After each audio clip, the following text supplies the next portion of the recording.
యోహాను సువార్త అధ్యాయము 14 పరిశుద్ధ వచనములు 6 నుండి 14 వరకు.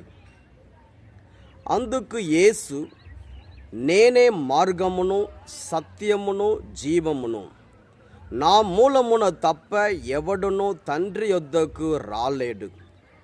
మీరు నన్ను ఎరిగి ఉన్నచో నా తండ్రిని కూడా ఎరిగి యుందురు. ఇక నుండి మీరు ఆయనను ఎరుగుదురు, మీరు ఆయనను చూచి ఉన్నారు అని పలికెను. అప్పుడు ఫిలిప్పు, ప్రభు, మాకు తండ్రిని చూపుము, మాకు అది చాలును అనెను. అందుకు యేసు ఇట్లనెను, ఫిలిప్పు, నేను ఇంతకాలము మీతో ఉంటిని, నన్ను తెలిసి కొనలేదా? నన్ను చూచినవాడు నా తండ్రిని చూచి ఉన్నాడు. తండ్రిని చూపుమని ఎట్లు అడుగుచున్నావు?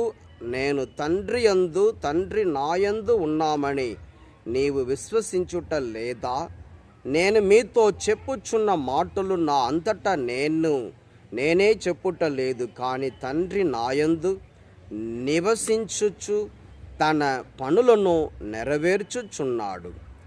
నేను తండ్రి యందు ఉన్నాననియు తండ్రి నాయందు ఉన్నాడనియు మీరు విశ్వసింపుడు.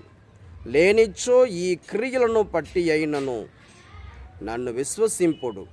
నేను తండ్రి యొద్దకు వెళ్ళుచున్నాను కనుక నన్ను విశ్వసించువాడు నేను చేయు క్రియలను చేయును, అంతకంటే గొప్ప క్రియలను చేయును అని మీతో నిశ్చయముగా చెప్పుచున్నాను.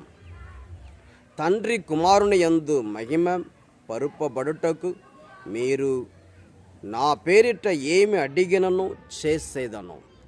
మీరు నా పేరిట నన్ను ఏమి అడిగినను దాన్ని చేసేదను.